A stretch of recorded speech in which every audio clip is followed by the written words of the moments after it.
Vamos a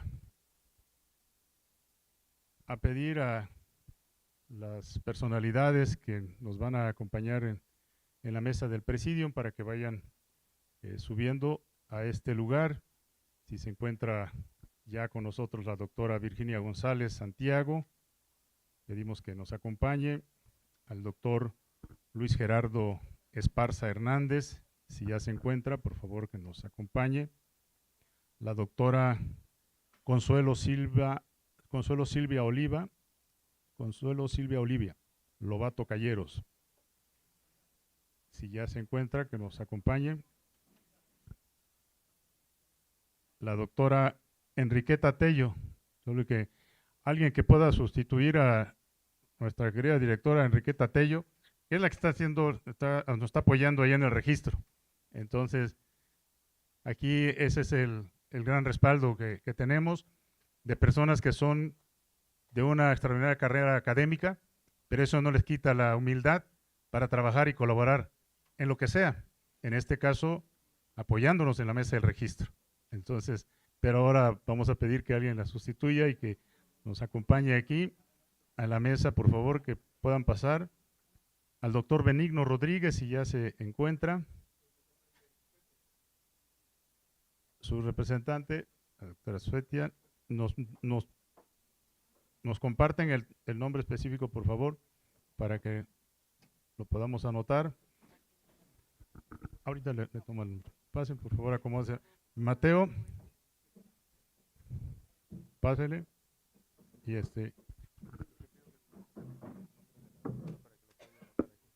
doctora Virginia, doctora Enriqueta.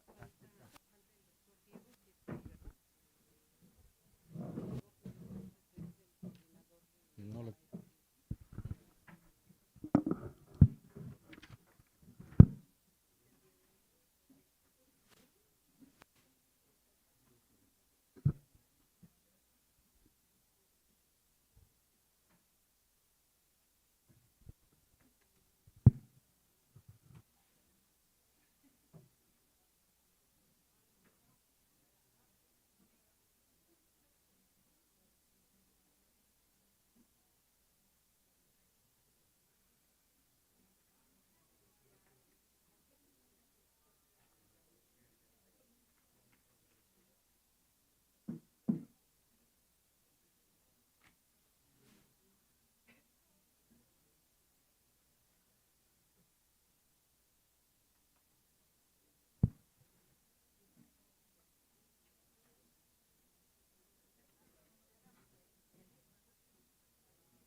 hay...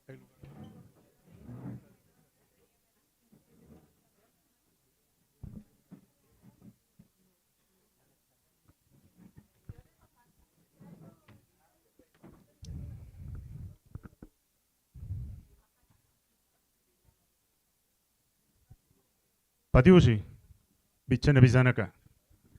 Diodiotuski, Shekirashi Shetu, Runi Virginia tuyana jirari, kayuni tutisti panarova, por ti, nilaka bijichistitu, kaula kitu para gunda bedanda tu ceri, bisa anatu ka biniliji tu, bisa anatu ka kalayusti tu, ararun tu jinya, giraji, por ti kai que tu, te querari, chiguinudija, shimodo gasanda guninu, tiganda chu, gendana takane gendana yeche, dani kashkijinu. Dios quise pela tu bichana bisanaka. Muy buenos días, hermanas y hermanos. A nombre de la Comisión Organizadora del Encuentro Nacional de Productores y Productoras en Transición Agroecológica, les damos la más cordial bienvenida a este gran encuentro nacional, reconociendo el gran esfuerzo que están haciendo porque han tenido que soportar particular y personalmente sus traslados hasta este lugar para cubrir sus propios alimentos, dejando a sus familias, dejando sus tierras en donde trabajan todos los días para producir los sagrados alimentos que nos ofrecen, porque están convencidos de que es necesario tener un encuentro de esta naturaleza para ponernos de acuerdo de que lo que estamos haciendo en nuestros pueblos, en nuestras comunidades, en nuestras parcelas, pueda ser posible transformar el sistema de alimentación y mejorar las condiciones de bienestar en nuestros pueblos, en nuestras familias y en nuestro país y lograr la soberanía alimentaria. Por esa razón, les agradecemos infinitamente su decisión por estar aquí en este encuentro, que tiene el objetivo de conformar precisamente la Coordinadora Nacional para el Fortalecimiento de Procesos Organizativos y de Construcción de Redes de Productoras y Productores, siendo los sujetos protagónicos que impulsan los procesos dirigidos a alcanzar la soberanía alimentaria de sus comunidades y pueblos, al mismo tiempo que mejoran sus condiciones de vida. Agradecemos también al hermano abuelo de la noche, Noé Campos Yogualtostli, por la importante ceremonia espiritual que nos ha ofrecido, la cual nos llena de energía para continuar con nuestras actividades. Quiero presentar ante ustedes a las siguientes personalidades que hoy nos acompañan en la mesa del Presidium y que son representantes de las diferentes instituciones que han hecho posible para que nosotros estemos aquí, porque han trabajado para garantizarnos estos espacios. Quiero presentar a la doctora Virginia González Santiago, directora del Departamento de Agroecología de la Universidad Autónoma Chapingo. Fuerte aplauso.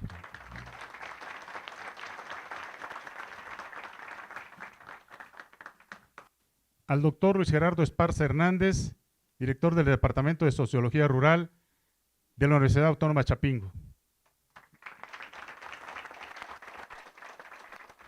A la doctora Consuelo Silvia Olivia Lobato Calleros, directora general de Investigación y Posgrado de la Universidad Autónoma Chapingo.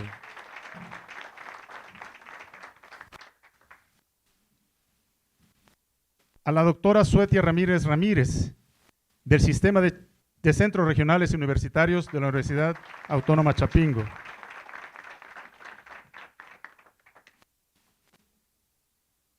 Al joven Juan de Jesús Gutiérrez García, presidente de la Asociación de Estudiantes Guerrerenses y en representación de la Coordinadora General de Asociaciones de los Estados CAE.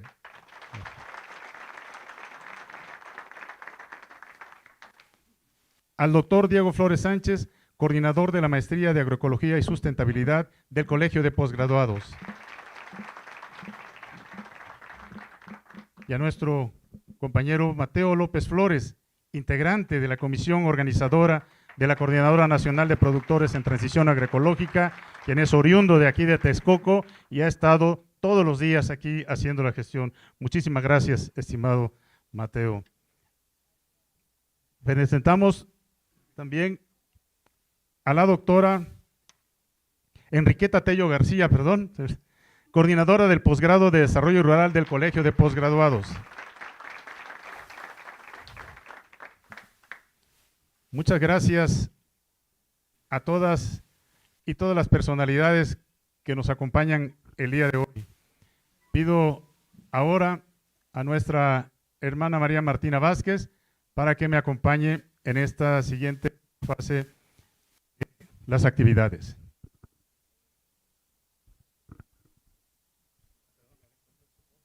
Ay, perdón, doctor, ya se me estaba. Uno, es que lo tenemos en la fase de las conferencias y ahora nos presentamos también al doctor Héctor Robles Berlanga, quien es uno de nuestros compañeros que nos ha apoyado en este proceso y que va a ser otro de nuestros conferencistas. Gracias.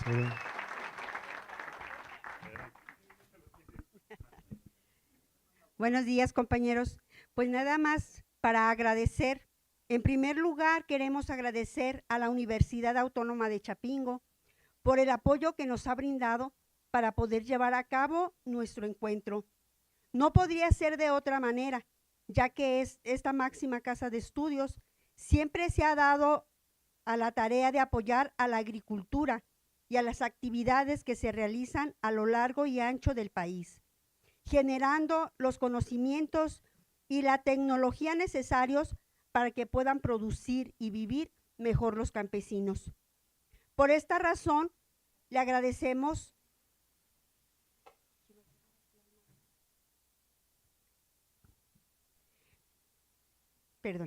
Por esta razón agradecemos a la doctora Virginia, en representación del rector de la Universidad Autónoma de Chapingo, a la doctora Consuelo Silva Oliva Lobato Calleros, al doctor Luis Gerardo Esparza Hernández, secretaria Leilani Díaz Rosales, doctor Benigno Rodríguez Padrón, doctora Enriqueta Tello García, y en particular a la doctora María Virginia González Santiago, directora del Departamento de Enseñanza, Investigación y Servicio de Agroecología, por todo el apoyo y acompañamiento que nos ha brindado, por lo cual le pedimos nos haga el favor de inaugurar este primer encuentro nacional de productores y productoras en transición agroecológica.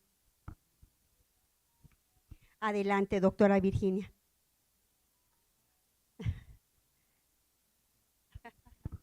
Es que habíamos pedido la inauguración y las palabras con la doctora Lobato también. ¿Vale? Gracias. Ok, gracias. Hola. Sí, es que por protocolo la doctora Lobato, ella es directora general de investigación y posgrado, al igual que su servidora, hemos estado acompañando este proceso, aunque a veces ella no aparece tanto por el cargo que tiene, ¿verdad? Pero pues ella en este momento es una representante, ¿verdad? También de rectoría, entonces por eso pues agradecemos mucho las palabras y la inauguración. No. Bueno, está bien. Tú las palabras y yo le… Aquí no sé. Perdón, buenos días a todos y bienvenidos. Es un gran gusto estar con ustedes el día de hoy y hasta me encontré a uno de mis parientes. Entonces ya nos reencontramos. Entonces les damos una cordial bienvenida, como dice la doctora Virginia. Las dos estamos en representación del rector, quien desafortunadamente pues no nos pudo acompañar el día de hoy por sus múltiples ocupaciones que tiene ya agendadas, pero que nos pidió que les diéramos la cordial bienvenida a su nombre. Esta es su universidad y en este caso aquí no hay de que es la directora, no, yo reconozco el gran trabajo de la doctora Virginia en este encuentro. Ella ha estado súper al pendiente, haciendo todo lo posible para darles las condiciones que ustedes se merecen. Y yo únicamente he puesto un granito de arena, así que ella es la que debe de inaugurar, pero antes de que ella inaugure, les quiero decir que esta universidad está comprometida con los productores, con nuestro país, con el bienestar de la población. Y estamos tratando de hacer lo mejor posible para poder apoyar este tipo de eventos con ustedes y poder transferir, apoyarlos en cuanto a capacitación, en cuanto a asesoría, en lo relacionado a la producción, en lo relacionado a sus actividades cotidianas que son tan importantes para todos. En septiembre, ya es comercial, vamos a tener una exposición el día 20 y 21 de septiembre de trabajos de investigación de la universidad. Vamos a tener muchos talleres a los cuales ustedes pueden asistir y les vamos a entregar una cordial invitación a través del señor Mateo y les iremos haciendo llegar los horarios, los talleres que se van a dar, etcétera, para que si son de su interés, pues asistan y se inscriban a los mismos. También vamos a tener recorridos por la universidad, etcétera. Con toda sinceridad les digo que se acerquen a nosotros y haremos lo posible en nuestras posibilidades económicas y de recursos humanos en apoyarlos. Sabemos que es muy importante lo que ustedes hacen y una universidad como esta perdería su sentido si no tiene esa capacidad de servicio y de entrega a nuestros productores mexicanos. Entonces, bienvenidos y mucho éxito en esta reunión.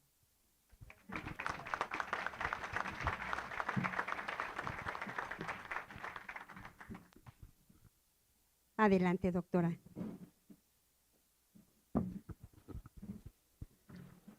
Pues muy buenos días.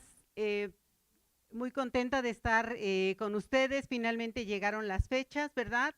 Y cuando los integrantes de esta comisión organizadora de este encuentro nacional de productoras y productores para la transición agroecológica se acercaron y dijeron, queremos impulsar este proceso, ¿por qué aceptamos, no? Ya lo dijo la doctora Lobato, porque esta institución efectivamente es una casa abierta, ¿verdad? Es una universidad donde se forman ingenieras e ingenieros y desde luego agroecólogas y agroecólogos que acompañan esos procesos en los cuales ustedes están participando, las escuelas de campo. Entonces, cuando dijeron esa comisión, realmente lo que queremos es un espacio para poder dialogar, irnos conformando como una coordinadora nacional. Creo que ha sido una de las aspiraciones que hemos tenido desde distintos movimientos.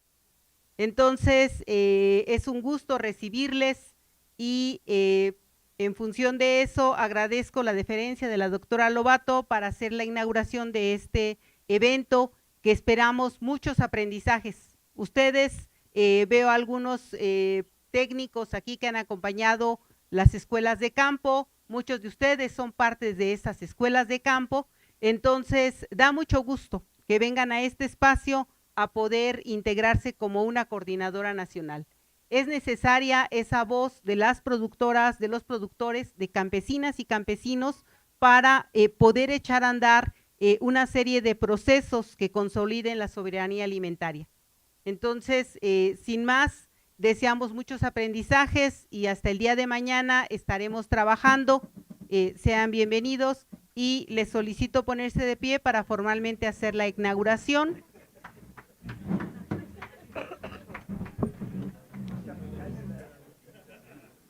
Y siendo las 9:18 minutos, 59 minutos de este viernes 14 de junio de 2024, damos formalmente por iniciados los trabajos de este Encuentro Nacional de Productoras y Productores en Transición Agroecológica, aquí en su casa, la Universidad Autónoma Chapingo. Sean bienvenidas.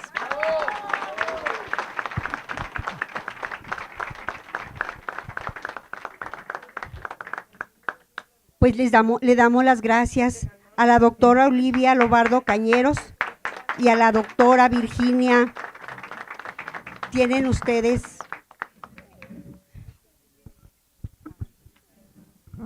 Muchas gracias, María Martina. Continuamos con la parte que continúa.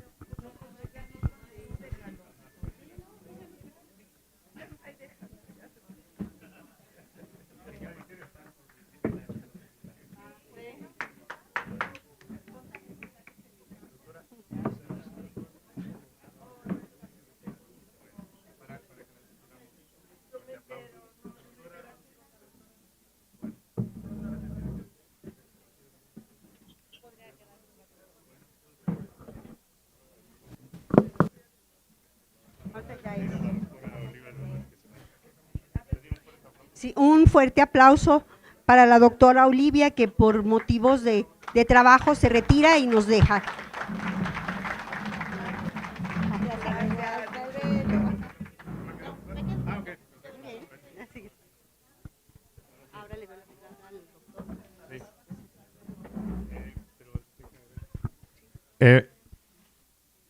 Compañera Monse, si puedes ver en la pantalla para que puedan proyectar la presentación del doctor Robles, si es que la tienen por ahí, por favor. Gracias.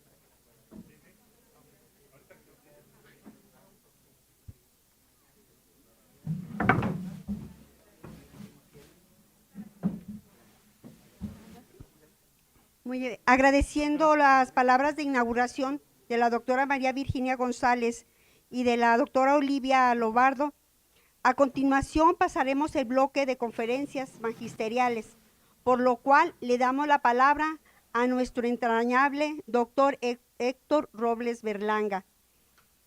El director Robles, un aplauso, por favor. El doctor Robles tiene maestría y doctorado en Desarrollo Rural por la UNAM. Ha ocupado cargos de la Administración Pública Federal. Es investigador sobre la situación del campo mexicano. Doctor Robles, adelante. Buen día.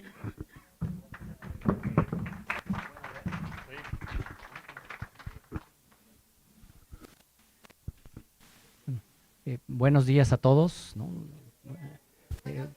Primero quiero agradecerle a la Universidad Autónoma de Chapingo, ¿no?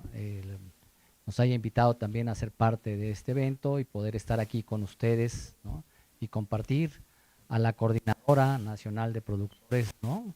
En Transición Agroecológica, ¿no? Es un gusto porque estar con ustedes, dado que cuando nos acompañamiento siempre dijimos que los funcionarios no éramos los importantes, sino los productores, ¿no? Y que debían de constituirse en sus propias organizaciones que les permitiera, independientemente de quién esté en la administración pública, seguir promoviendo la agroecología, ¿no? Entonces me da mucho gusto verlos, conocer a muchos de ustedes. Voy a presentar un poco cuáles eran las políticas públicas antes, después cuáles fueron los cambios, cuáles son los problemas que tenemos y hacia dónde consideramos que debemos de transitar, ¿no? La que sigue, por favor. ¿No? Primero, hay que decir que los paradigmas que se establecieron, que marcaron mucho la política pública durante prácticamente 30 años, descansaban en 6 paradigmas fundamentales. El de las ventajas comparativas, es decir, no tiene sentido que produzcamos nosotros nuestros maíces o arroz o trigo, no frijol, porque podemos encontrar más,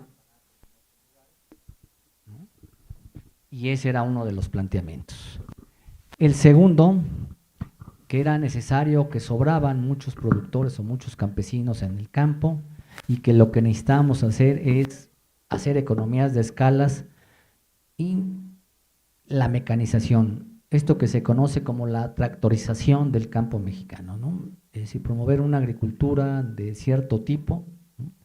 En estas economías y que había que generar esto, ¿no? Lo que se tenía que promover eran las innovaciones tecnológicas que tenían que ver con los paquetes tecnológicos. Nos inundaron de paquetes tecnológicos, aplique esto, haga aquello, etcétera, ¿no? Sin reconocer pues todas las diversidades y características del campo mexicano. que los productores se tenían que hacer empresarios, como nos lo decían constantemente, ¿no? Todos tienen que ser empresarios para que puedan competir, etcétera, ¿no? Y que el Estado no debería de intervenir en la política pública. Esos eran los paradigmas que marcaron la política pública y así se construyeron los programas, ¿sí? Por eso, en la Secretaría de Agricultura que prevaleció había solamente 40 programas, ¿no? Pero cada uno de ellos tenía cajones, ¿no? Dentro de eso, y eso era lo que permitiera la dispersión, la pulverización, etc. La que sigue. Y vean, en total hay un programa que agrupa todo lo que tenemos que ver con el campo. Y en total había alrededor de 150 programas públicos. ¿Sí? Y nosotros siempre hicimos el ejercicio, y lo hicimos desde distintos lugares, era ¿a cuántos les llegan los programas? Porque se generó una expectativa de que había muchos programas, entonces íbamos a tener acceso, pero al final de cuentas el resultado principal es que llegaba un programa o dos a lo más, y que un número importante incluso de productores no les llegaba ninguno. Y entonces la pregunta es, ¿qué sentido tiene tener muchos programas si el acceso es limitado? Y esto lo que genera además es la dispersión o la pulverización de la política pública. La que sigue. La otra es que había una bolsa para los productores del campo, para los pequeños y medianos, pero los recursos se concentraban ¿en quién? En los grandes productores e incluso en las empresas productoras, ¿sí? Y vean ustedes, este es un ejemplo nada más de lo que hacía FIRA, y vean prácticamente más del 80% de los recursos iban a grandes productores, ¿sí? Esa era la característica. La que sigue. Baja permanencia de los proyectos. Nos decían, es que se tienen que organizar y hacer proyectos. Inundamos de proyectos este país. El resultado es que el 70% de los proyectos no tuvieron una vida más allá de un año, ¿sí? Incluso era muy conocido, usted me pide que haga una SPR, formaba la SPR, la constituía, recibíamos el dinero y en ese momento la deshacíamos. Cada quien se llevaba su parte, ¿no? Y 9 de cada 10 proyectos ni siquiera superaron los 3 años, ¿no? Porque no estaban dadas las condiciones para que eso funcionara. Desarticulados, no había acompañamiento técnico, no había posibilidades de comercializar, etcétera. Entonces, de nada servía que me dieran dinero si no tenía. Y también esto dio posibilidad de la gran captura de los apoyos gubernamentales. Había una intermediación enorme. La que sigue. ¿Sí? Y esto lo único que hacía era incrementar las desigualdades. Así se distribuían los recursos. Donde más se recibía era en el norte del país y fundamentalmente en las zonas de riego. Mientras que en el sur, sureste, los apoyos eran pequeñitos, ¿no? Y muy pocos. ¿Sí? Mientras que en unos recibían más de 200,000, 300,000, incluso hasta más de recursos, en los otros recibían en promedio 5,000, 6,000 pesos. Entonces, la política pública lo que hacía era incrementar las desigualdades. ¿La que sigue? ¿No?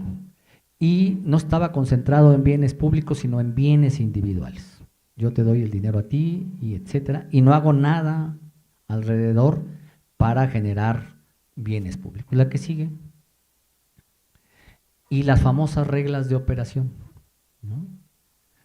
En el marco jurídico mexicano, las reglas de operación son, digamos, el último eslabón es el séptimo. Primero está la Constitución, los tratados internacionales, las leyes generales, las secundarias, los lineamientos, las normas, y al último estaban las reglas. Pero en los hechos reales eran las reglas de operación las que marcaban, ¿no? Y solamente en el PEC, en el programa especial, el conjunto de las reglas representaban alrededor de 3,000 cuartillas. ¿Quién iba a ponerse a leer? Ni siquiera los investigadores que estábamos en las universidades nos dedicábamos a revisar eso, eran complejas, difíciles, y siempre quien tenía mano pues era el gobierno federal, ¿sí? Esa era la característica de la política. La que sigue. Y entonces había que desaparecer esa política, había que hacer cambios en esa política si se quería hacer distinto. La que sigue. En principio, en el Ministerio de Agricultura desaparecieron los programas y se concentraron fundamentalmente en estos programas. Incluso el de crédito ganadero, después de su inicio, desapareció, no duró ni 2 años, ¿no? Pero estaba concentrado en precios de garantía, producción para el bienestar, fertilizantes, que eran en el marco de la Secretaría de Agricultura, ¿sí? Pocos programas, ¿sí? Después se creó Bien Pesca para el tema de pesca, pero eran 5 programas donde se concentraba el grueso del presupuesto que iba dirigido al campo mexicano. La que sigue. Y esto permitió, con una serie de decisiones fundamentales, los apoyos deben de ser de subsidio, los apoyos deben de ser para pequeños y medianos productores. Y con esa decisión, en lo que fue Procampo, Proagro, Producción para el Bienestar, se decidió y se tomó, ¿no?, la decisión de decir no apoyos a más de 20 hectáreas, a un productor que tenga más de 20 hectáreas. Lo vamos a concentrar entre 20 y menos. Y esto permitió que la desigualdad que había, ¿no?, fuera disminuyendo, porque en Procampo incluso se llegaba a apoyar a productores hasta 100 hectáreas o más de 100 hectáreas. ¿Sí? Y con todos esos ahorros permitió que se apoyara a más productores, especialmente de zonas indígenas y del sur-sureste. ¿Sí? Y entonces la desigualdad disminuyó, ya no fueron tan regresivos los apoyos gubernamentales. La que sigue. Y ven cómo se fue cambiando. Así era Procampo cuando en el sexenio anterior, después Proagro, que fue en la segunda, y vean ya cómo está en el norte, cómo ahora sobresalen Chiapas, Oaxaca, Guerrero, Veracruz, es decir, cambió la distribución de los apoyos con esta decisión. No significa que se le haya quitado recursos al norte del país, sino que se le dieron a los otros. Yo pongo el ejemplo muy claro de Chihuahua. En Chihuahua nos dicen, es que nos quitaron los apoyos, no lo dicen los grandes, o lo decían los grandes productores. Pero nunca dicen que en Chihuahua, que apoyábamos a 500 productores, ¿no?, al quitarles a muchos de estos todos los apoyos, se los dimos en la Tarahumara a cerca de 12,000 o 13,000 productores. Pero como los otros no hablaban, no suenan, no, etcétera, pues no se reconoce esa parte, nos quitaron los apoyos. Pero el hecho real es que en zonas indígenas y en el sur sureste fue donde más crecieron los programas públicos, que ese era el mandato, un mandato claro de, ¿no?, los pequeños productores, primero los pobres, se refleja en pequeños y medianos productores, sur-sureste para disminuir desigualdades. La que sigue, pocos programas, vean cómo estaba la distribución de los apoyos fundamentalmente, especialmente en lo que es maíz, frijol, caña de azúcar, café, a pequeños y medianos productores, ¿no?, del total. La que sigue, apoyos directos. El único mecanismo que había para desmontar toda la intermediación de la política pública era dar el apoyo directo. No había otra forma, ¿sí? Y entonces se creó todo este andamiaje que ahora es lo que nos tenemos que plantear. Bueno, ya damos los apoyos directos y ahora cómo construimos organización a partir de eso, que es lo que ustedes están planteando. Pero en principio había que desmantelar toda la intermediación. Y eso fue lo que se hizo al definir, vamos a dar los apoyos directos. Y vean el resultado de la elección, ¿no? Es decir, la gente decía, a pesar de que le dijeron muchas cosas, decía, oye, yo sí estoy recibiendo el apoyo y prefiero esto a una ilusión que me habían vendido de que iba a recibir algún día un apoyo, pero que nunca me llegaba. La que sigue. ¿Cuál es un balance? Porque eso es también importante, que desde distintas instancias hagamos una reflexión de lo que pasó y de lo que no pasó, ¿sí? Porque si no nos vamos a quedar en la complacencia y no vamos a modificar o no vamos a cambiar, y eso es lo que hay que hacer. Entonces, ¿cuál es el primer balance? La que sigue. ¿sí? Hubo una disminución de la pobreza. Y así lo reconoce Coneval. ¿Sí? El conjunto de los apoyos de manera directa, el concentrar una serie de obras en el sur-sureste, que eran los estados más pobres, permitió que por primera vez después de muchos años la pobreza en zonas rurales disminuyera. Les voy a dejar aquí la presentación, no me voy a meter directamente a los datos, pero en tanto pobreza extrema como pobreza en general disminuyó.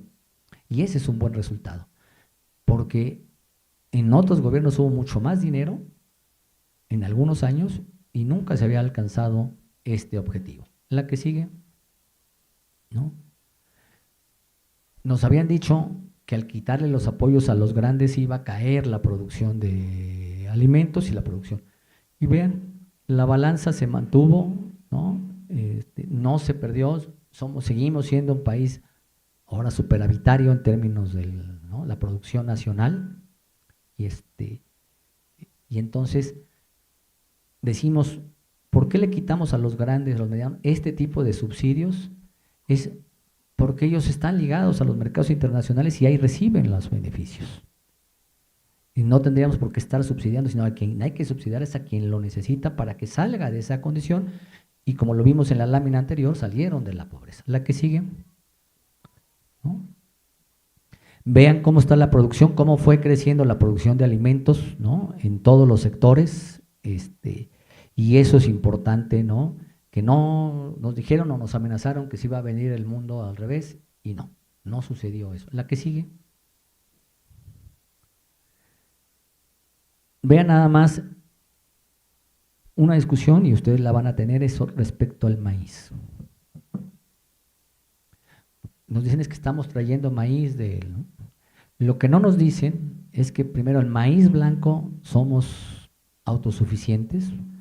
El país produce alrededor de entre 22 y 24 millones de toneladas y requiere o demanda 20 millones de toneladas. Siempre tenemos. En donde no somos autosuficientes es en el maíz amarillo. Y ya entonces hay que hacerle esa diferencia.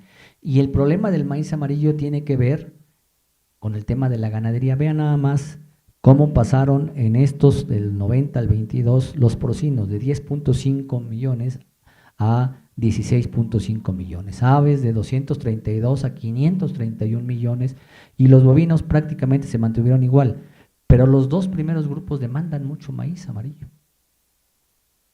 ¿Sí? Y entonces aquí abre una discusión que la tenemos que hacer. Muchos de nuestros productores quieren tener estos animales. ¿Por qué? Porque es un ingreso, aunque sea pequeñito, aunque tengan pocos, es un ingreso. Pero también en la población está metido la idea de que el que se alimenta con carne se alimenta mejor. Y no necesariamente eso, si viéramos temas de nutrición y todo. Pero hay esa percepción, entonces de repente que yo diga, no hay que comer tanta carne, no es tan fácil que la población lo acepte. Y vean el reflejo, ¿sí? Y entonces una de las discusiones que tenemos que hacer es esa. Es decir, ¿queremos bajar? ¿Podemos producir más maíz amarillo? Sí. Pero también hay que discutir si tenemos que seguir produciendo bajo estas condiciones en la ganadería, y por qué no pasar mejor a sistemas silvopastoriles. También es importante que en la ganadería hagamos transición agroecológica. Los programas que hay ahorita están enfocados fundamentalmente en la parte agrícola, como si la ganadería no pudiera ser agroecológica. Hay que planteárnosla, ¿sí? Y ese es otro de los grandes retos en los que hay que trabajar, porque producir el ganado también requiere agua y cada vez es más escasa el agua.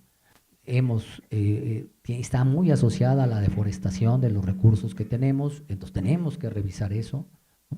La que sigue. Y vean, aquí nomás lo pongo para que vean cómo fue moviéndose la ganadería, ¿no?, en cada uno de los años de acuerdo al censo. La que sigue, que esa ya la expliqué. Uno de los grandes problemas es la cobertura crediticia. Es del 6%. ¿Sí? No hemos logrado y no se ha logrado resolver el problema de cómo los pequeños y los medianos acceden al crédito. ¿Sí? Incluso se desapareció la Financiera Nacional de Desarrollo Agropecuario. Ya no lo va a haber, está en liquidación.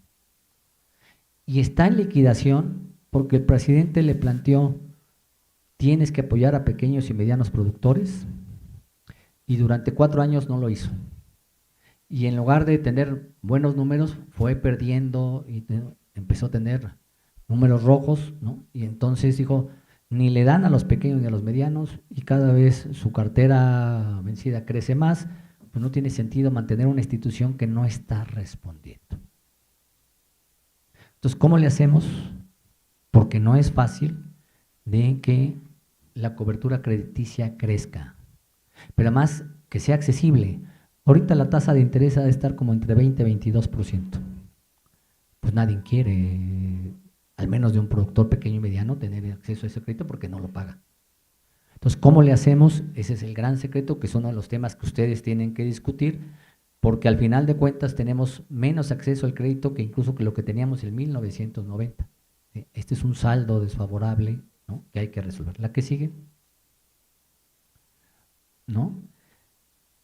México empezó a apostarle a la agroecología. Se empezaron a crear programas que tienen que ver, está Producción para el Bienestar, está Sembrando Vida, faros agroecológicos, que tiene que ver con productores medianos y grandes, porque hacer agroecología tiene que ser todos los productores, no solamente los pequeños y los medianos. Pies Ágiles, la Comisión Nacional de Zonas Naturales Protegidas también hace, y entonces tenemos, operando bien, digamos, ¿no? Tenemos más escuelas de campos o CACs, ¿no? Pero operando bien tenemos fácil unas 15,000, que eso es una modalidad distinta de intervenir, ¿no? Hay gobiernos estatales que están impulsando la agroecología, como el caso de Michoacán, con Proagro, ¿no?, el programa Agrosano, Veracruz con su programa de capacitación y asistencia, Oaxaca con el de autosuficiencia alimentaria, municipios que se declararon agroecológicos como El Limón, como Quimitlán en Colima, que hace que México sea considerado ahorita en América Latina el país que promueve más la agroecología y que tiene mejores resultados en toda América Latina. No hay nadie en que esté. Y fíjense, tiene que ver una cosa, a mí me ponen de ejemplo Brasil. Y Brasil tiene 2 ministerios, uno de la agricultura y uno de la agricultura familiar. ¿Sí? No más que no nos dicen que el Ministerio de Agricultura, que es el de los grandes productores, se lleva el 95% del presupuesto. Y el Ministerio de Agricultura Familiar se lleva el 5%. Aquí en México, más del 80% del presupuesto estaba destinado a los pequeños y medianos productores y en agroecología. ¿Sí? Y el resto, y muy pequeñito, y en subsidios prácticamente nada, para los grandes productores. Entonces nos hizo que México sea, y eso es algo que no debemos de perder, y qué bueno que están aquí ustedes, porque implica precisamente continuar esto, ¿no?, que difícilmente, ¿no?, se podía hacer en 5 o 6 años. Aquí Chapingo, el Colpos, nos pueden platicar muy bien cuánto les ha costado a ellos avanzar en la agroecología dentro de las universidades. Hijos, ¿no? Es todo un reto y todavía siguen las universidades prevaleciendo la otra visión y, ¿no?, promoviéndose. Pues ahora imagínense, en 5 o 6 años hacer este cambio no es tan fácil, ¿no? Entonces, esto hay que decirlo, hay que insistirlo, que volvió a México en el principal país de América Latina que está haciendo agroecología. Incluso el otro sería India, digamos, ¿no?, que tiene, y serían los 2 grandes países que están haciendo más agroecología. ¿La que sigue? ¿No? También se planteó las restricciones al uso del glifosato y a los transgénicos. En el caso del glifosato se modificó, ¿no?, recientemente por una característica fundamental, y así hay que decirlo. Muchos de los productores siguen usando glifosato y no es tan fácil de que llegue uno y les diga dejen el glifosato, igual como tan fácil que hay técnicos, hay muchos jóvenes, llegar con nuestros padres y decirles no, ya vamos a hacer agroecología, a partir de mañana papá vamos a hacer agroecología. No, sí, muy bien, qué padre, no, sí, mi hijo, y el papá sigue haciendo, ¿no?, porque hay que demostrar que eso funciona, ¿sí? Pues igual el glifosato es muy barato y entonces ante la falta de mano de obra a veces el productor dice, yo lo viví recientemente en 2 eventos, uno en Veracruz, ¿no? Cuando iba a los eventos de agroecología, todos los productores me decían sí, ¿no? Pero cuando fui a un evento desde la educación superior y me junté con muchos productores de caña y cuando les dije, pues todos me dijeron, no, seguimos usando, ¿no? Los mismos productores, pero unos en agroecología, otros, dependiendo de quién los haya invitado, veíamos esa contradicción, lo cual nos habla, ¿no?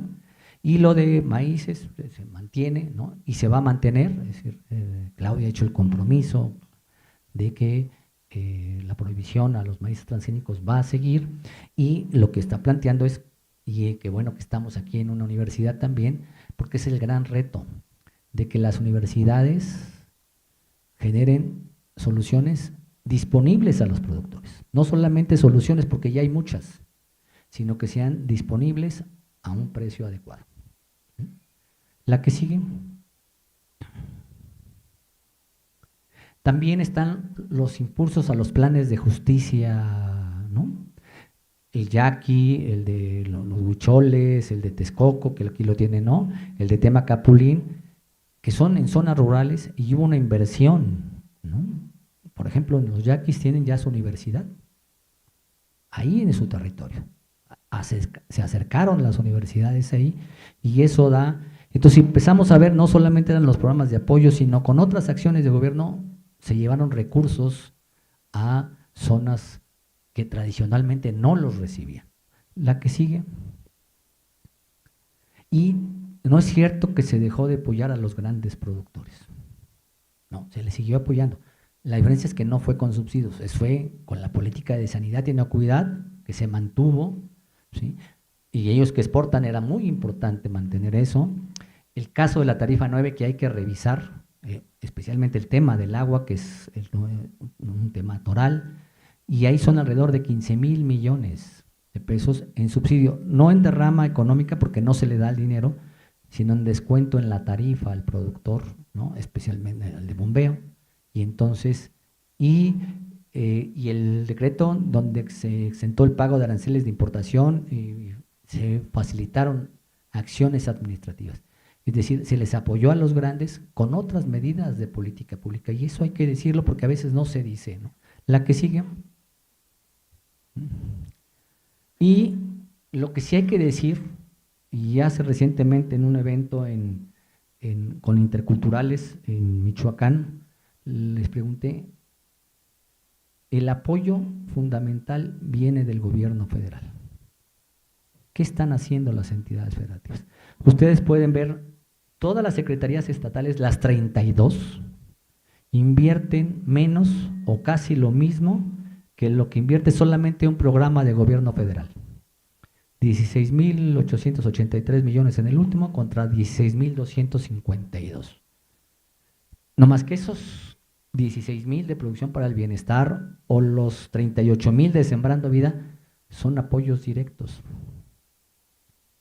Mientras que lo de las secretarías de las estatales, la mitad del dinero es en nómina y mantenimiento de instalaciones. Y son todos los sectores, algunas traen incluso pesca incluida ahí, ganadería, agricultura, desarrollo rural, todo. Y entonces cuando uno pregunta qué están haciendo los estados, muy poco. Y entonces tenemos que exigirles a los gobiernos de los estados que modifiquen y que le metan más dinero al campo. Son lo más cercano. Y además que cambien la política pública, porque la mayoría de los gobiernos, ahí sin distinción de colores, Morena, PAN, todo, sigue la prevalecencia de esta política de dar fierros, como se dice, ¿no? Y proyectos productivos.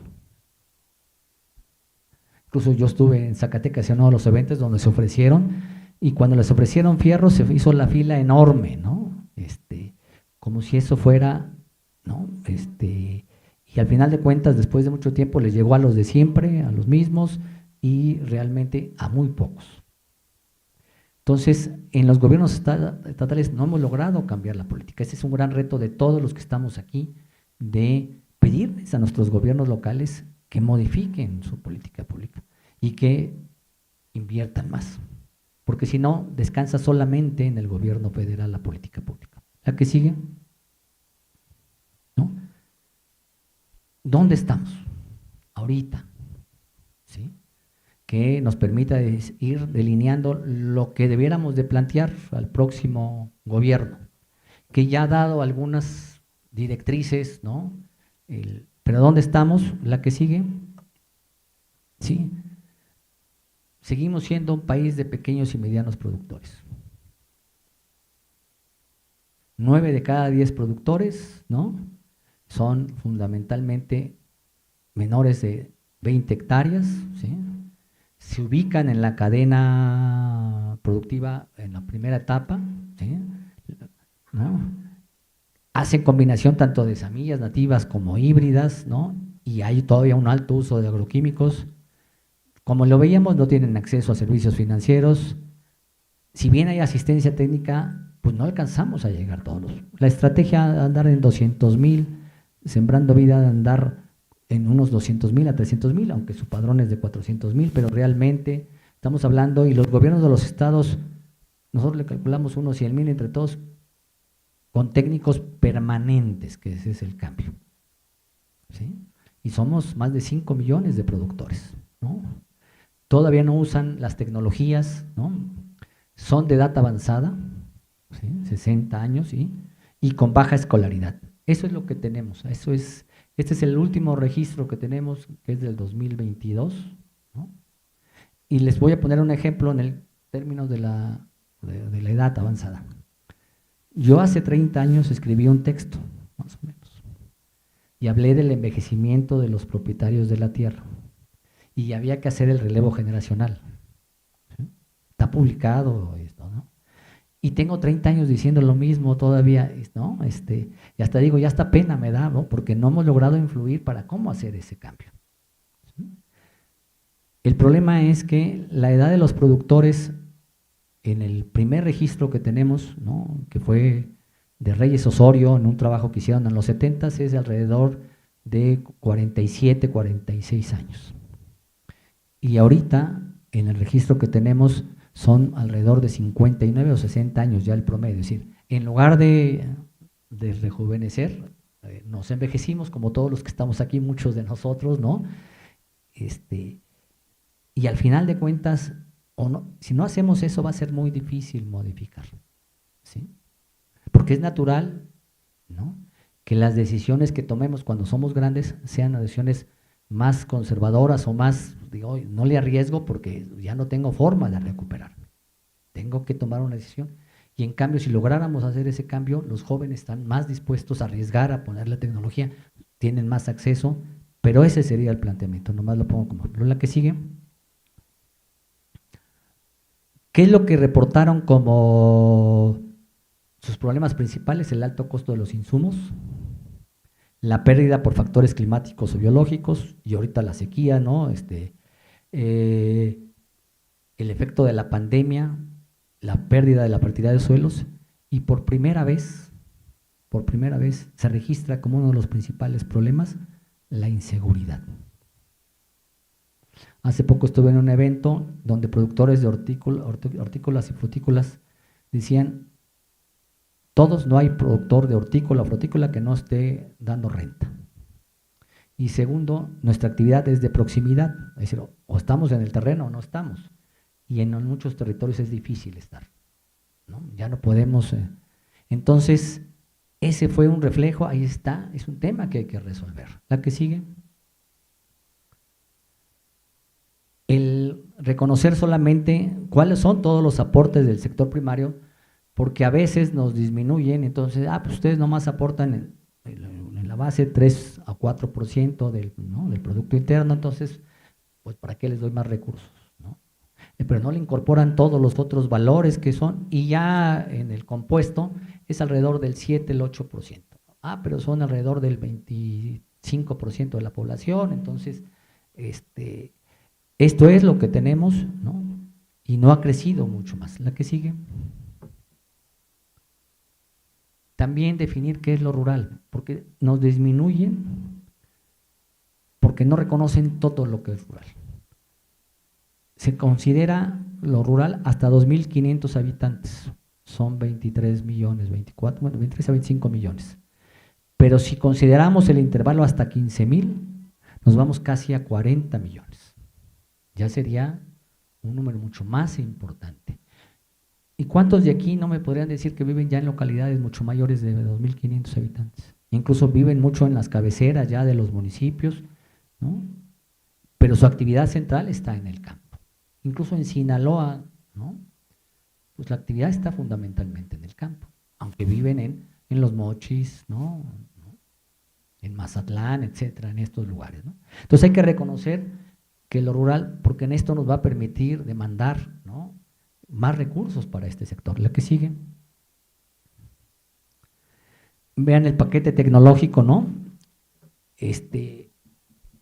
Estaba la discusión del glifosato y hay que reconocer que nuestros productores, en su gran mayoría, siguen sembrando semillas criollas o nativas, ¿no?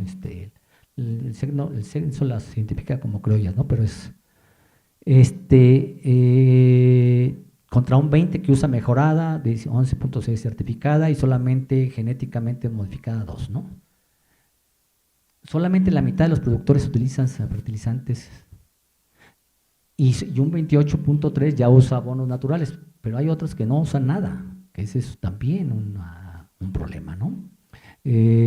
Sobre los herbicidas, siguen usando 53%, digo, cuando ya veo uno los números, a pesar de que avanzamos y fue importante, todavía tenemos un número muy importante de productores que siguen usando herbicidas y en especial el glifosato, ¿no? Insecticidas químicos, apenas estamos iniciando control biológico de plagas, muy pocos, conservación de suelos también son muy pocos, ¿no?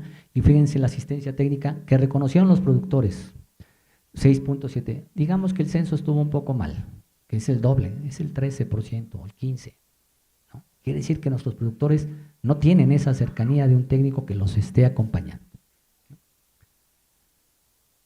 Ya lo que digo, hay una masa importante de productores que aplican ya principios agroecológicos y esa es la que hay que crecer, hay que fortalecerlo, y el acompañamiento técnico, que fuimos parte de todo este proceso, todavía sigue siendo muy baja. La que sigue. Prácticamente todos los productores compran y venden. A veces decimos es que los productores son de autoconsumo. No, prácticamente todos venden. No significa que les alcance lo que producen sino venden para generar un recurso económico y poder migrar, poder ir a trabajar a otro lado y así van combinando o sacan salario de la familia, pero todavía no está publicado por el censo, pero ya hemos tenido varios que estamos trabajando el censo, acceso a él, y vean hasta una hectárea el 78.5% venden, hasta los pequeñitos venden, ¿no? Y eso hay que decirlo, prácticamente el 83.3%. Por eso el tema y la gran debilidad tanto de producción para sembrar, de producción para el bienestar como sembrando vida, su gran debilidad es ahora tenemos que vender, lograr esto, porque si no lo que va a pasar es un desánimo del productor agroecológico, porque dice, pues si no me lo pagan, si no tengo dónde venderlos, es lo mismo, ¿para qué me dedico a la agroecología? Lo he dicho muchas veces, que en las ciudades sigan comiendo igual, ¿no? Si quieren comer basura, ¿no?, pues que lo coman, ¿no? Pero, entonces, este es uno de los grandes retos que tenemos que trabajar, de cómo lograr que todo lo que estamos haciendo de mejora en nuestros productos sí tenga un mercado y tenga esa posibilidad. La que sigue, ¿no? Vean cómo están los usos del suelo y hay que decirlo, no somos un país agrícola. Tenemos más recursos para la actividad forestal o silvícola, ¿no? Con vocación agrícola no ha cambiado, 31, 32 millones de hectáreas, pero sembramos alrededor de 20 millones y en doble ciclo se suman a las 25. Pero quiere decir que dentro de esos 32 millones hay como 7, 8 millones de hectáreas que son de un potencial bastante bajo que muchas veces ni siquiera tiene sentido sembrarlas. Entonces, la política pública tendría que pensar no solamente en lo agrícola, sino en el conjunto de las tierras que tenemos en los ejidos y en las comunidades o en la propiedad privada para poderlo hacer. La que sigue. ¿Sí? Los ingresos no están viniendo de la actividad agrícola. Fundamentalmente vienen de otras actividades y ese sí es un problema. Si no es rentable, ¿quién se va a quedar? ¿Quiénes son los principales que promueven que los hijos salgan del campo? Los propios padres. Porque dicen, oye, pues si esto no es vida, ¿no? Mejor estudia, ver qué, eso es. Entonces, si queremos que los jóvenes se queden, tiene que ser una actividad rentable y eso es lo que hay que plantearnos ahora, ¿no? Como una de las, ¿no? Y hay muchos jóvenes en el campo, ¿sí? Bastantes jóvenes que ya no van a tener acceso a la tierra, pero que pueden cumplir un papel ahí para que puedan hacer. La que sigue. La que sigue. Tenencia de la tierra. La propiedad sigue estando en ejidos y comunidades, alrededor de 100 millones de hectáreas, pero hay un número muy importante de propietarios privados que son pequeños y medianos. Incluso es más, en la propiedad privada es más pequeño el predio que en las ejidales y en las comunales, ¿sí? Y una de esas muy importante, zona indígena. No sé si alguien viene de Oaxaca, pero la Mazateca es una zona indígena de propiedad privada. Si alguien viene de Puebla, de la Sierra Norte, pues la mayoría de la Sierra Norte es indígena, propiedad privada, ¿no? Son de productores que tienen vida en comunidad, sí, nomás que no son ejidos y comunidades, ¿no? Si nos vamos a Zongolica, en Veracruz, es fundamentalmente propiedad privada. La mayoría de los cafetaleros son propietarios privados. Y esa es como está la estructura, como la tenemos actualmente ahora, con una diferencia fundamental. Ya son, en lugar de 5 millones que hubo cuando empezó la reforma de 1992, ahora hay 7 millones de propietarios de la tierra. Quiere decir que fraccionamos cada vez más la tierra. Y ese es otro de los temas que hay que discutir. ¿Hasta cuándo vamos a permitir el fraccionamiento de la tierra? Es muy común, aquí muchos de ustedes, es que cómo no le voy a dejar la tierra a mis 2 hijos, ¿no? Se lo tengo que dejar a 2 porque todos tienen derecho, ¿no? Y cómo va de qué va a vivir, es una forma. Y lo vamos dividiendo y va a llegar un momento en que ya no va a alcanzar para nadie. Entonces, ese es uno de los temas que hay que discutir. La que sigue, ¿no? Vean el tamaño del predio, ¿no? Cómo ha ido disminuyendo, ¿no? Y cómo ha ido creciendo los propietarios de hasta 5 hectáreas. Ese es uno de los grandes problemas. La que sigue. Este es lo de la edad, ¿no? Para que vean cómo está la población de tierras y los que viven ahí son relativamente jóvenes, los que viven ahí, mientras que los que tienen la tierra somos de edad avanzada. La que sigue. ¿Sí? Esta tiene que ver cuáles son los principales cultivos. Nosotros producimos muchísimos cultivos, más de 300 cultivos, no más que estamos concentrados en alrededor de 20, 30 cultivos. Y la mayor superficie está en 10. ¿Sí? Y estos son los, fundamentalmente, bueno, la parte de pastos, pero maíces forrajeros, aguacate, agave, vean cómo ha ido subiendo ¿no? estos cultivos.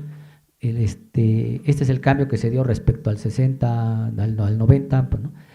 Pero estamos concentrados. Y puede ser que tengamos que aprovechar, y eso es lo que hay que reflexionar, es todos los otros cultivos, porque tienen un valor nutrimental de la biodiversidad, muchos valores, pero que como sociedad no los hemos considerado. Entonces, ese es el reto de todos los que trabajamos en agroecología, de decir, ¿no? Los quelites, ¿cómo los consideramos? Malas hierbas muchas veces, ¿no? Y así ¿no? Cuando tienen muchos valores nutricionales, pero tienen que tener un valor para que el productor se lo paguen, si no, lo va a seguir considerando una mala hierba. ¿La que sigue? ¿No? Disponibilidad de agua, este es el tema. Prácticamente no creció la superficie irrigada. No ha llovido, ¿no? Incluso muchos estamos diciendo, si no llueve bien de aquí a junio, en muchas zonas, o cambiamos de cultivo a ciclo cortos, o ya no vamos a poder sembrar. Con los de Zacatecas siempre discutía hasta cuándo vamos a Zacatecas, Durango, hasta cuándo vamos a mantener el frijol ahí si todos los años perdemos. Entonces el tema del agua es un tema central. En los documentos de la presidenta electa, Claudia Sheinbaum, ha puesto el tema del agua como un tema central. Y vean la magnitud. Si yo logro ahorrar el 20% del agua en la agricultura se ocupa entre el 70 y 75% de toda el agua dulce. Si logro ahorrar el 20% ahí, me permitiría darle agua a toda la población de México, solamente ahorrando esa cantidad. No más que para poderlo hacer y para poder ahorrar, necesito invertir en infraestructura de riego, en infraestructura de manejo para el agua, y después destrabar todo lo que hay en los distritos de riego, porque lo que no hay es gobernanza, o hay una gobernanza que beneficia a unos pocos, ¿no?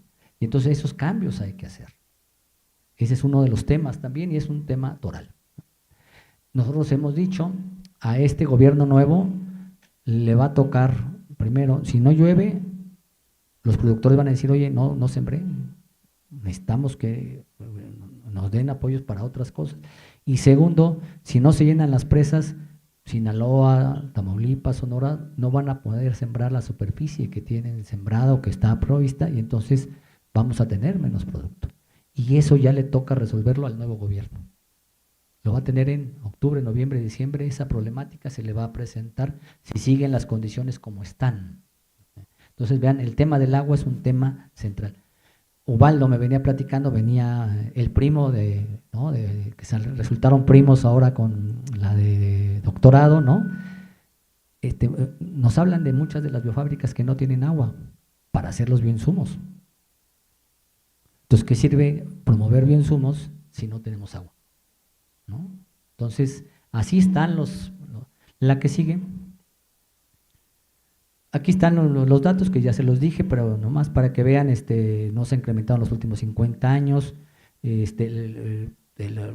incluso el llenado de las presas está muy por abajo de lo que había en los últimos 15 años, ¿no? Entonces, no es un problema sencillo, no es un problema fácil y hay que resolverlo. La que sigue. Otro tema que poco se habla es que se incrementó el número de tierras rentadas. ¿No? Fundamentalmente renta, pero hay aparecería.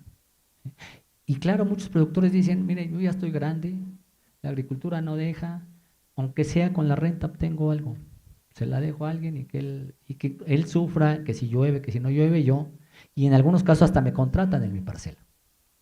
Pues vean cómo se incrementó entre el 2007 casi 4 millones de hectáreas más que están, y si estamos hablando de que son 21 o 22 millones, prácticamente el 50% de la superficie que tenemos disponible para la agricultura está en manos de un tercero que no es el dueño de la tierra. Y muchos de los apoyos van al dueño de la tierra. Nos platicaban, y pongo un ejemplo, Sembrando Vida. En Sembrando Vida algunos productores le prestaron al productor al sembrador para que pusiera. Y resulta que ya ahorita a los 5 años ya están los árboles y el dueño de la tierra le está pidiendo al sembrador, oye, pues ya regrésamela, ¿no? Ya terminó. ¿Quién se benefició? Digamos, uno se benefició con el apoyo directo en esos momentos, pero el otro con los bienes que ahí se quedan. Son temas que tenemos que estar discutiendo y que vamos a hacer. Si no, no damos soluciones a lo que nos están planteando. La que sigue. El papel de las universidades. Y qué bueno que estoy aquí, y no es la primera vez que lo digo, tenemos que sacar a las universidades afuera, al campo. Tenemos que llevarlas. Están muy alejadas. Pero además tenemos que hacer investigación acorde a las necesidades. Los que estudiamos agronomía, yo estudié agronomía, ¿no? Siempre nos enseñaban los grandes tractores y los veíamos y nos queríamos subir, tomarnos la foto y que está muy padre, ¿no? Pero esos no sirven para la mayoría del campo mexicano. Tenemos que producir motocultores. ¿Y quién puede hacer esa tecnología? Las universidades. Tenemos que hacer la posibilidad de sistemas de riego más eficiente. ¿Quién puede hacer esa tecnología y desarrollarlo? Las universidades. Tenemos que promover la economía social y solidaria ¿Quién puede hacer la investigación y la formación de muchos? Las universidades. ¿Quién puede hacer que mejorar todos los procesos agroecológicos, el uso de microorganismos y todo? Las biouniversidades. En muchas escuelas de campo se empezó a usar microorganismos y algunos querían hacer reactores para producir, pero pues no tenían la capacidad técnica ni instalada y todo para hacer y que lo que resultara de ahí fuera lo que se decía. Pero las universidades sí lo tienen, ¿no? Y tenemos que hacer, muchos países ya están, ¿no? Lo de energías limpias, ¿no? Todo lo que tenga que ver con energías. Y uno de los temas fundamentales es la relocalización o el nurturing, ¿no?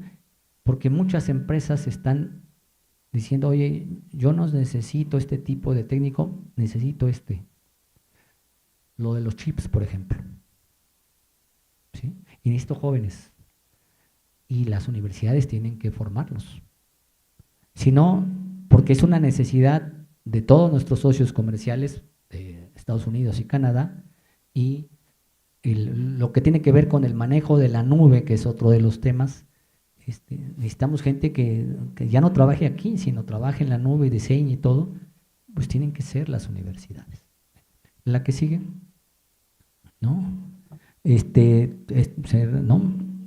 Y fíjense, siempre hablamos, ¿no? Y qué bueno porque se lo ganó con su tiempo, de Chapingo y del Colpos. Ganarro, no. Tenemos 308 escuelas, universidades que están impartiendo ahorita la carrera de agronomía. Y generamos más o menos, o están estudiando ahorita 70,000 agrónomos. ¿Cuántos tiene Chapingo en total estudiando agronomía ya, no la preparatoria? 5,000. Vean, Chapingo es chiquito comparado a todo lo que son las tecnológicas y todo lo que son las politécnicas. El dato suena muy bien, yo lo he planteado, la cercanía, muchas cosas, ¿no? Pero también me preocupa, no estemos generando desempleo, porque no hay acción de gobierno que contrate a tantos profesionistas, ¿sí? La que sigue, y con esa estoy prácticamente terminando. Este es el mapa de las 308 escuelas que hay en el país distribuidas en el territorio nacional. Están todas, tienen la ventaja de la cercanía. Muchas de estas trabajan en los territorios. Esto es lo que tenemos que movilizar. Ya le montamos dónde están las escuelas de campo, no lo estoy presentando aquí, ya lo tenemos, porque decimos, si logramos que las universidades se hagan responsables de las escuelas de campo, va a obligar a las universidades a dar un mejor papel, a generar cercanía, y entonces ese es uno de los grandes cambios que estamos planteando, ¿no? Aprovechar lo que tenemos, y no nos cuesta más, porque esas ya están. Vean nada más, son 70,000 agrónomos, hay un registro en las universidades, que es el 911, el tabulado 911, pero si yo le agrego a ese tabulado todo lo que tiene que ver con carreras afines, que son biologías y todo, que también estudian temas estaríamos hablando de 120,000 jóvenes que están cerquita de nuestros territorios, que podrían ser parte de las estrategias de acompañamiento de cualquiera de los programas de gobierno. Ese es el gran reto, ¿no? Y ese es lo que estamos planteando. En términos generales, es lo que yo les quería plantear, esta idea, ¿no? Muchas de las cosas, ¿no?, las han retomado, ¿no?, los que están definiendo la política pública, seguir con los pequeños y medianos productores, los programas del bienestar, mantenerlos mejorados, lo han dicho muy claramente, ¿no? Hay que mejorarlos. Un programa de innovación agroecológica que permita entrarle al tema de comercialización, financiamiento y asociación, la necesidad de ver cómo resolvemos lo de financiamiento y comercialización, todo eso está en la agenda y esperemos que el próximo gobierno, con lo que ustedes jalen y empujen, ¿no?, siga siendo una política dirigida a pequeños y medianos en transición agroecológica. Muchas gracias.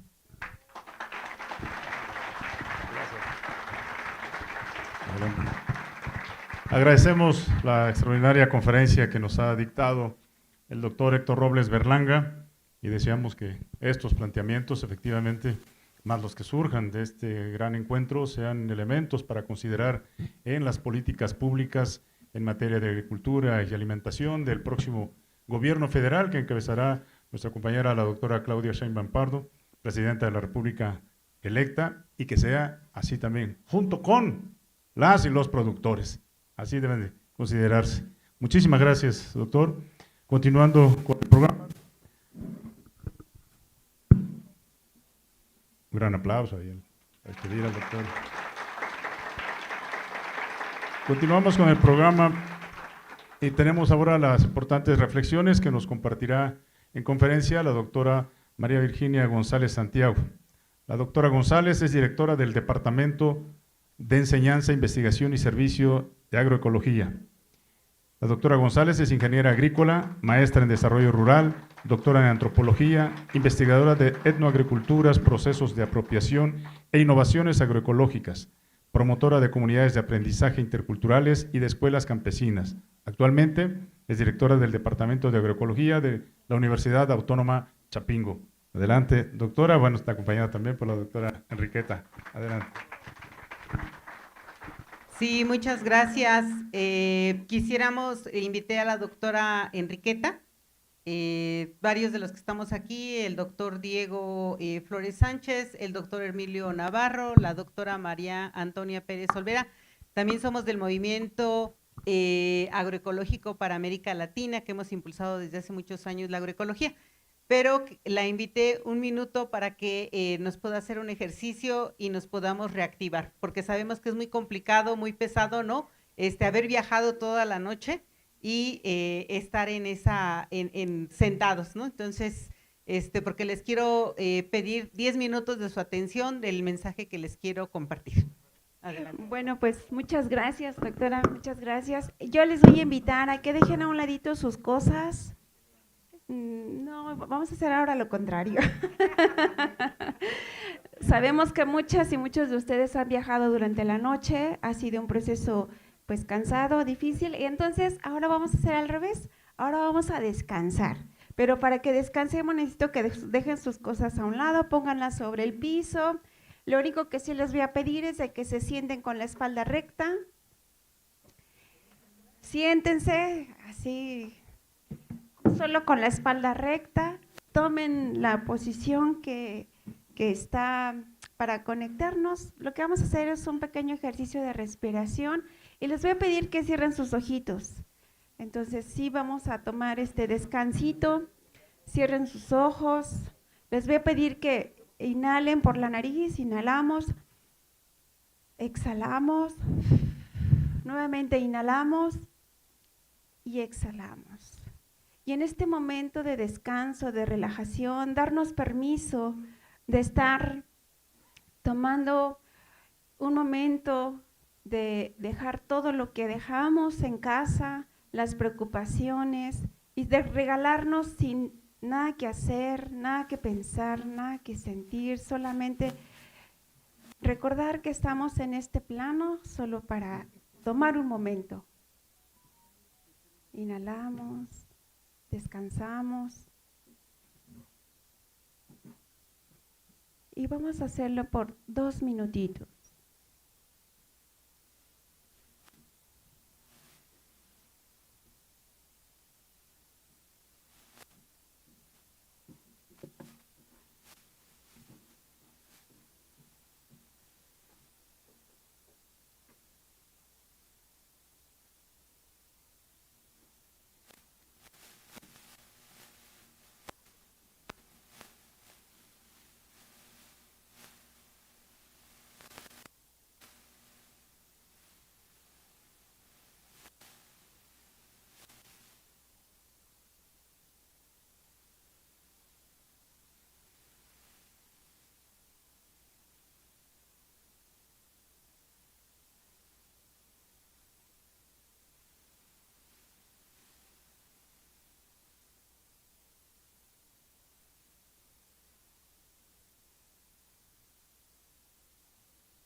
Ahora sí, poco a poco, a sus tiempos, vamos a ir abriendo nuestros ojos, regresando.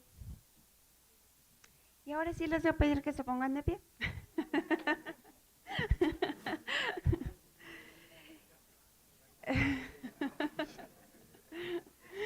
Y bueno, ya puestos de pie, tomando este descansito, ahora sí vamos a estirar nuestro cuerpo, ¿no? Vamos a sentir que hemos, sí, vamos a sentir, ¿no? Que de verdad hemos tomado este descanso y que yo les invito que nuestro día a día de verdad nunca nos regalamos ni siquiera 2 minutos de una manera consciente a sentirnos, ¿no? A sentir que merecemos descansar. Así que pues doctora, muchas gracias. Espero que se sientan un poquito más relajados. De verdad, descansar 3 minutos, 5 minutos, hacer pausas en el día, nos puede ayudar bastante. Entonces, esto es algo que hemos impulsado también desde lo que es Maela, ¿no? A reconocernos, a generar esta parte de autocuidado, porque de verdad no podemos hablar de soberanía alimentaria, no podemos hablar del bienestar si ni siquiera somos capaces de regalarnos 3 minutitos al día, que no nos cuesta nada y de verdad esto nos ayuda mucho a mejorar nuestra salud. Doctora, muy amable, muchas gracias. Espero que esta técnica les sirva en su día a día. Gracias. Adelante. Gracias, doctora. Pues bueno, yo les voy a pedir unos minutitos de atención. Está muy en consonancia con lo que nos acaba de compartir el doctor Héctor Robles Berlanga y es compartirles esta situación. Nos pedían los organizadores poder ubicar la importancia de ustedes como productoras y productores dentro de lo que es toda esta cuestión de la transición agroecológica. Y también agradecer para iniciar, ya no veo a la maestra Alma Mora Pisano, ¿verdad? Estaba aquí presente, que es de acá de Sociología Rural, y agradecer mucho también las facilidades. Muchos de ustedes y muchas de ustedes traen como muchas cachuchas, ¿no? Yo les voy a confesar todas mis cachuchas, ¿no? O sea, sí soy profesora del Departamento de Agroecología desde hace 30 años, bien jovencita. Soy del movimiento de escuelas campesinas y es lo que les vengo a compartir. Hemos impulsado este proceso desde el año 2000 y varios de mis compañeros profesores de aquí de Sociología y de Agroecología lo hemos impulsado junto con compañeros de los centros regionales, y por eso me da mucho gusto que la doctora Suetia esté todavía con nosotros y con muchos de ustedes. También del Movimiento Agroecológico de América Latina, que ya les comenté, y también del movimiento de la Alianza de Mujeres por la Agroecología. Hemos acompañado también el Movimiento Agroecológico Mexicano. Entonces, ¿por qué? Porque todos y todas tenemos el mismo objetivo: lograr esa transición, lograr ese bienestar que comentamos. Bien, me voy a ir un poquito rápido. Esta experiencia que les voy a ir compartiendo, ¿no? Pues ustedes vienen de ese proceso de transición agroecológica del programa de producción para el bienestar, en el cual a los profesores de agroecología Chapingo y de varias universidades del país nos recordarán algunos técnicos aquí que nos tocó hacer ese proceso de evaluación, ¿sí? Entonces, tratando de impulsar esta transición agroecológica. Por tanto, ustedes pues están muy funcionalizados con esa cuestión de los MISIS, de las cuestiones de enfoque territorial. Adelante. Y ¿qué es lo que les han comentado a ustedes, verdad? Las escuelas de campo son una base, ¿sí? Pero la base, ¿quiénes son la escuela? ¿Sí? Ustedes, efectivamente. O sea, esa es la escuela. Ahorita estamos en una escuela. Y esa escuela, esa forma de aprendizaje la podemos hacer donde sea, ¿no? Y por eso con mucha razón el doctor Héctor decía, saquemos las escuelas, ¿verdad? Pero las escuelas son ustedes. Hoy vinieron acá, ¿no? Pero están haciendo ustedes escuela ya. Entonces, el darles el mensaje en esa parte, recuerdan que le pusieron eso de escuelas de campo, ¿no? Con enfoque de comunidad de aprendizaje. Entonces, yo les quiero compartir mucho lo que es la parte de la comunidad de aprendizaje. El doctor Héctor también decía las CACs, ¿no? Para la cuestión de la producción para el bienestar, las comunidades de aprendizaje campesina. Pero estas, ¿desde cuándo han venido apareciendo, no? Nos preguntamos desde acá, desde la academia, ¿cómo aprenden ustedes? ¿Sí? Es básico, porque pues han aprendido durante muchos, muchos años, ¿sí? Han enseñado, ¿sí? Han enseñado también en esta situación, pero entonces, ¿cuál es el papel también que tienen las y los agroecólogos?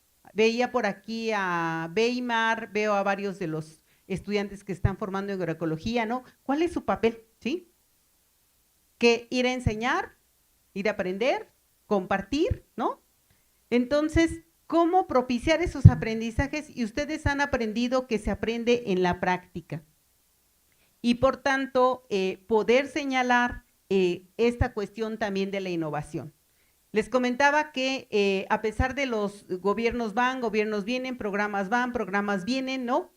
Hemos logrado impulsar un proceso como escuelas campesinas desde 1996, formalmente, desde antes, desde luego los profesores, otros que me antecedieron, han trabajado más, ¿verdad? Con otros nombres, pero se han impulsado estos procesos.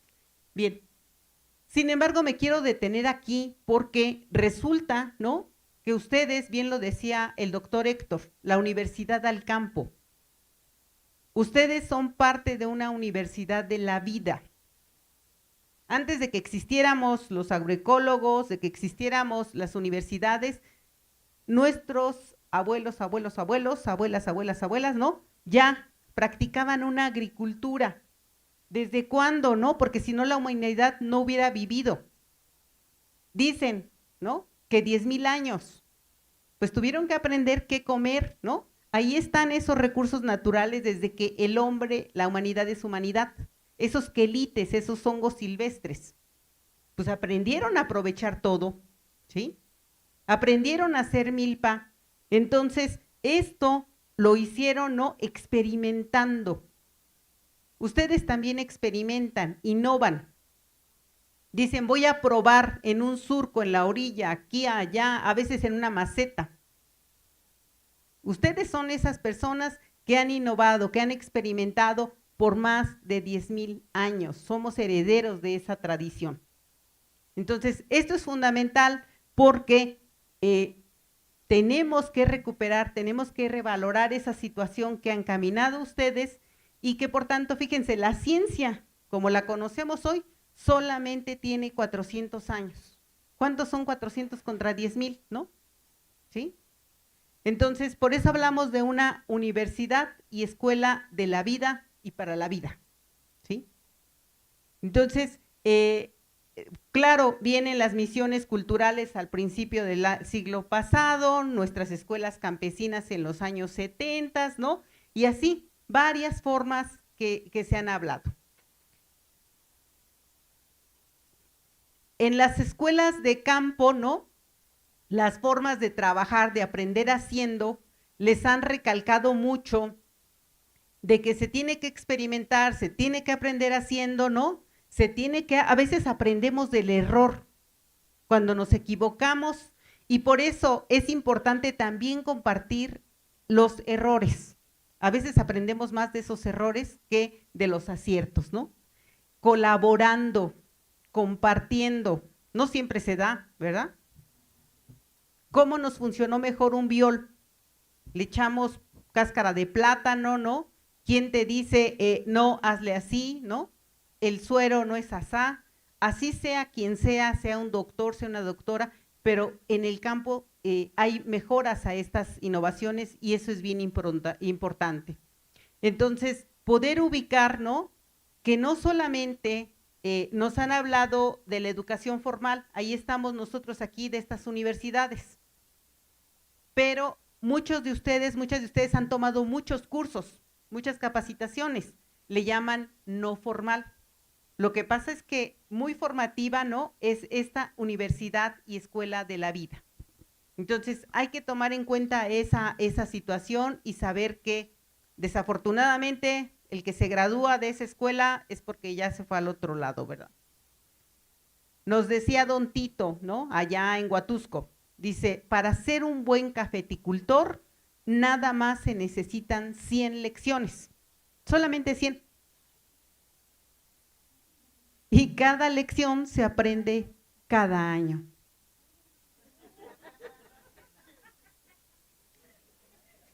Así es que tenemos que mantener el espíritu y la alegría por aprender cada día. En el momento que digo, yo ya dejé de aprender, pues ahí, pues ya me morí, ¿verdad?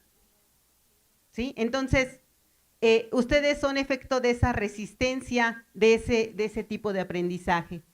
Entonces, ubicar a un gran maestro, Efraín Hernández Xolocotzin, que decía, los buenos técnicos, las buenas técnicas tienen que ir al campo, estar con ustedes experimentando, practicando lo que se va aprendiendo.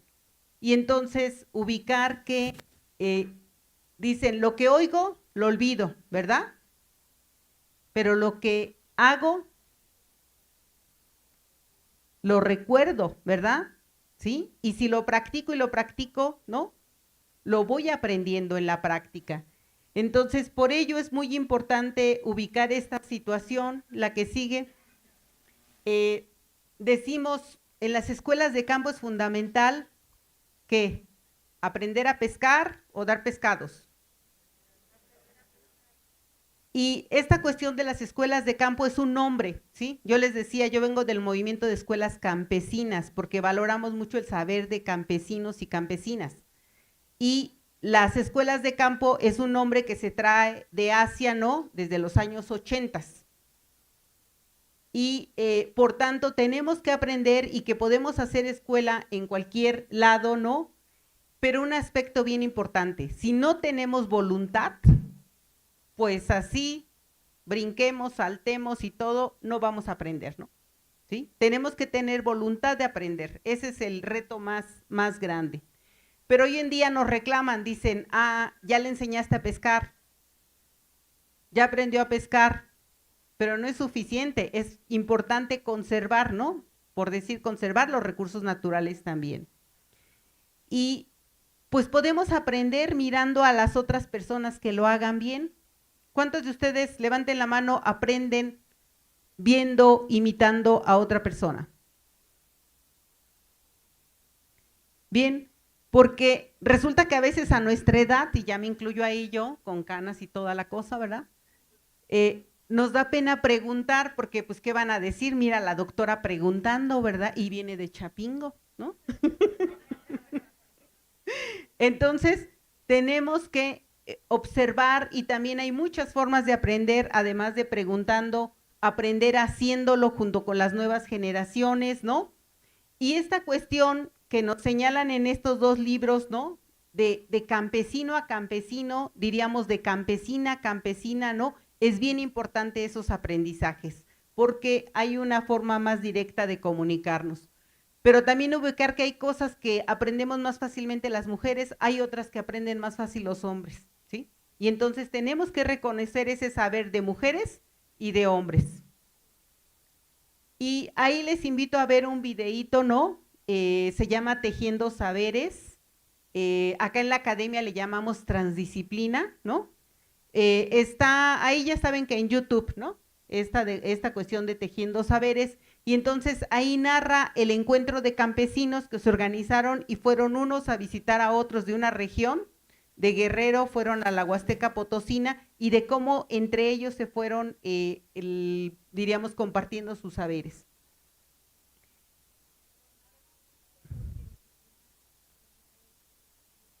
Así es, así es. Ahora, ¿quiénes de ustedes están en esta conformación de esta coordinadora? ¿Quiénes están involucrados en ella?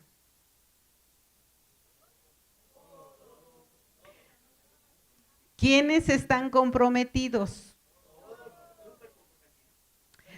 Bueno, ¿cuál es la diferencia? Y porque está mi gallinita ahí y el puerquito, ¿no? Era una gallinita, ¿no? Que se le ocurre, se levanta y dice, ay, yo voy al encuentro, ¿verdad?, de productores y se me antoja desayunar huevos con tocino, ¿no? Y el puerquito, y le dice eso al puerquito, ¿no? Y entonces, ¿qué pasa, no? ¿Qué tiene que poner la gallinita? La gallinita dice, mira, ahí están ya puse mis huevos, ahí están los huevos, ¿no? Pero el marranito, ¿qué tiene que poner? La vida, o sea, rebanarse la piel. Bien, entonces la gallina está involucrada y el puerquito está comprometido. Entonces, a ver, ¿estamos comprometidos o involucrados?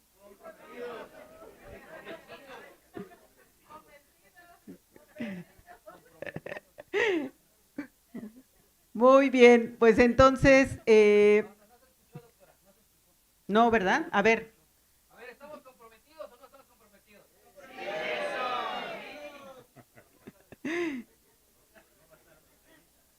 Y para ello, bueno, afortunadamente son fundamentales las redes sociales, ¿no? O sea, es fundamental que hagamos uso de